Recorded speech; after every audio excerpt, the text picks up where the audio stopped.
Chapter 15. Just Carol. I watch out the window for Just Carol. Pistachio sits in my lap. I told my mom Just Carol was coming, but I didn't exactly explain why. She wants to talk to you about the zoo program, I said. Oh, my mother replied, and that was it. She's preoccupied today. I don't know why. I tried to imagine what will happen when Just Carol gets here. Part of me wants my mother to behave badly in front of Just Carol. I think Just Carol will like me better if my mother is mean. No one would love Cinderella if she didn't have a mean stepmom. The other part of me wants Just Carol to wave a wand over my mother and change her into the mom I want. A mom who says, you know, I'm sorry. If I had let you take Pistachio to the vet in the first place, none of this would have happened. I think about my real mother. This is exactly what she would say. I sit there fretting and watching the driveway. My tummy gurgles the way it does when I get upset. Then, without thinking about it, I do something I almost never do. I dial the number on the kitchen bulletin board, the one beside Dawn/Atlanta office. My dad will be mad, but right now, I don't care. I mean, if Elizabeth can call him, why can't I? This way he can talk to Just Carol on the phone, and my mom won't have to know anything about it. When Just Carol comes, I'll just hand her the phone, and she won't have to see my mom at all. My dad doesn't get so upset about stuff like this.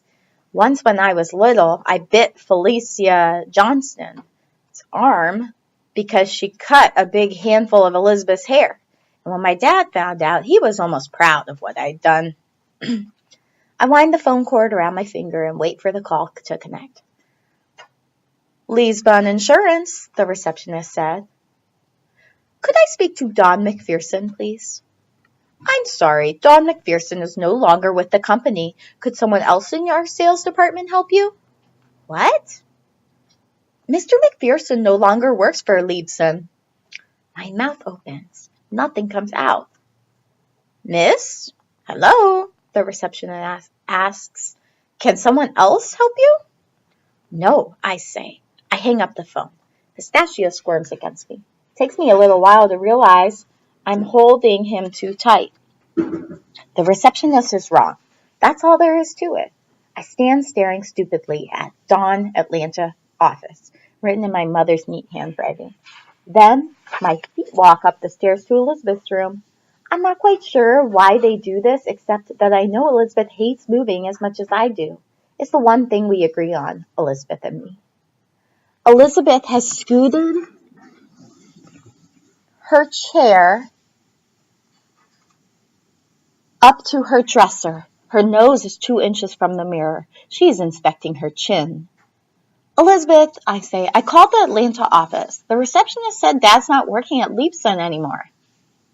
I can almost see the words travel inside Elizabeth's head and register in her eyes. Her eyelids close. Her head rocks back. She's probably wrong, I say. It's probably a mistake. Elizabeth shakes her head. Must have just happened. I've been calling every week to check. You have? Why? Because I knew this was going to happen, that's why. Oh, I say.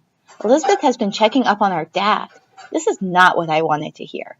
I feel as if Elizabeth had just belted me in the gut. I take a deep breath and try to recover. This feels even worse than the receptionist saying he doesn't work at Leibson. It feels more real somehow. Elizabeth sits absolutely still for a minute, then jumps to her feet and runs down the stairs. I follow her out to the backyard where my mother is tugging a weed vine that has snaked itself around her yellow pansies. Mom! Did Dad quit? Elizabeth cries. My mother's head snaps up. Her hand is gripping the vine. Her eyes look surprised and unhappy, like she's just spilled grape juice on herself. When I see this, I know it's true. I try to carve away this will all be okay.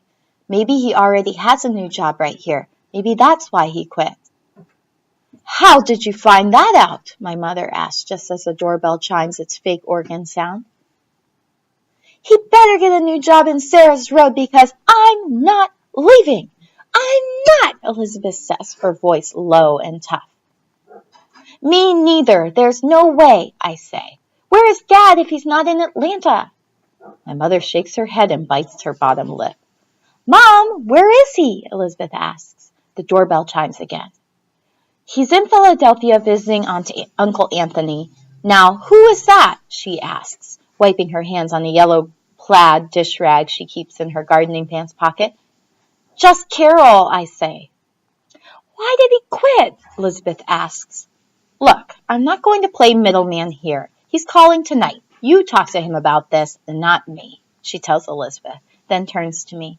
Antonia, are you in trouble again? I shrug my shoulders. My mom's hands fly to her head to push a loose strand of hair behind her ear. She has a pained expression on her face. I am in no mood for this, she says. I mean it, Mom, Elizabeth says. Enough, Elizabeth. You've made your point. We'll talk about this later. I give my mom a comfortable lead as she walks through the house to the front door. I don't want her to notice I have Pistachio and tell me to put him outside. I can't face this without him. Hello, Mrs. McPherson. I'm very sorry to intrude, Just Carol says when my mom opens the door. Just Carol is smiling hard in a funny, no-teeth-showing way. Kate is in the living room watching TV. The doorbell rings loudest in the living room, but she probably didn't hear it. Kate watches TV the way she counts money. If stack of nickels is in front of her, she can't see anything else.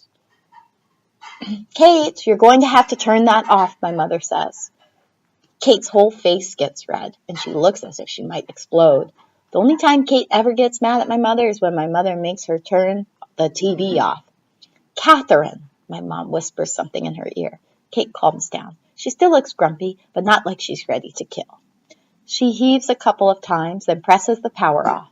In the sudden silence, Kate's trance is broken and she looks over at Just Carol. You're the art lady for the upper grades, Kate says. Yes, I am, Just Carol smiles. Kate settles into the sofa as if she's going to stay. Kate, my mom says, would you go upstairs, please, honey? Kate smiles sweetly at my mom. Yes, Mommy, Kate says.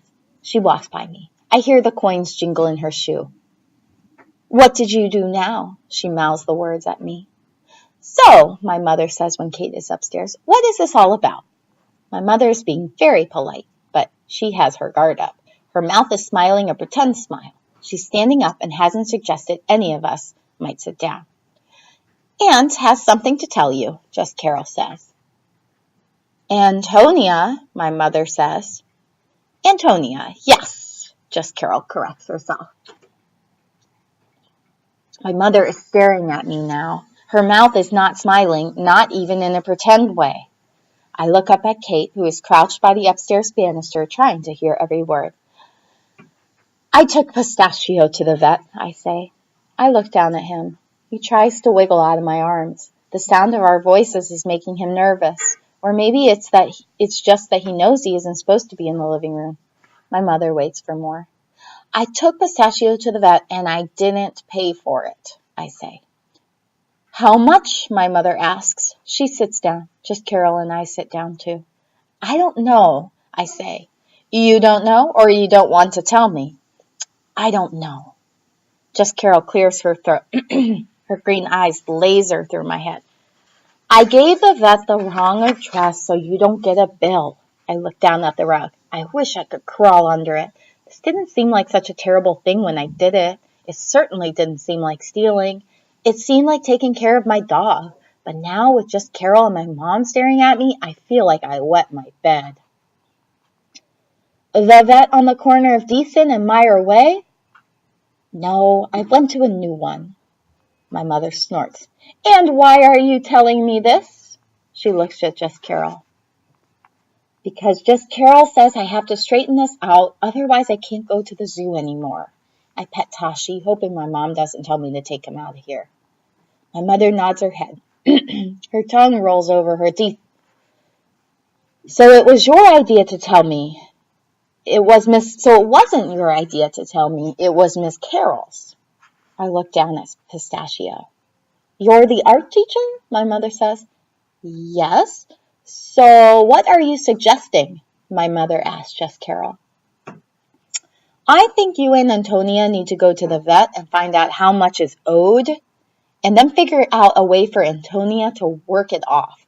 And I think Just Carol is looking shaky now. You need to work out an arrangement for vet care for her dog, because I feel like this is going to happen again unless Aunt Antonia can feel as if she is taking responsible care of Pistachio. Responsible care, my mother says. She has been fairly calm until now, but this last statement seems to have irked her. And tell me how this has anything to do with the business of art? It's only my business because Antonia told me about it. So you've come here to tell me that I'm a bad mother and I've made bad decisions? Not at all, Mrs. McPherson. Sure you are, my mother says, taking a Kleenex from her pocket and blowing her nose. My mother is the only person I know who can blow her nose this delicately. The rest of the world honks away, but she sniffles sweetly and politely. I don't see how she can get the snot out this way. That's what you were saying with that trip to the principal's office. You were saying I was such a bad mother that my child wants a new one. As if I didn't know she had this whole adoption fantasy going. You were trying to rub my nose in it, but luckily your principal saw through you. I can see how you feel that way. Just Carol is focusing all the intensity of her green eyes on my mother. I'm sorry I handled that the way I did. This stops my mother. She seems surprised that just Carol has said this. She takes a breath and starts again. And as for Pistachio is old. And if Antonio had her way, that dog would be going to the vet twice a week. I mean, what can a vet do about old age? Or is this my fault, too? I'm not trying to make any of this your fault, just Carol says. I don't take him every week. I only take him when he's sick, I say. Well, perhaps we can start a vet fund. And Antonia could do some extra work in order to have enough money to take him when you both decide he needs it. Just Carol looks at me and then at my mom. Are you a new teacher? My mom asks. I've been teaching for 2 years. That is not a very long time. No, it isn't. Look, I know you're trying to help Antonia, but I can't help thinking you're going about it the wrong way, my mom says. I look at my mom. I can see how hard she's trying to control herself.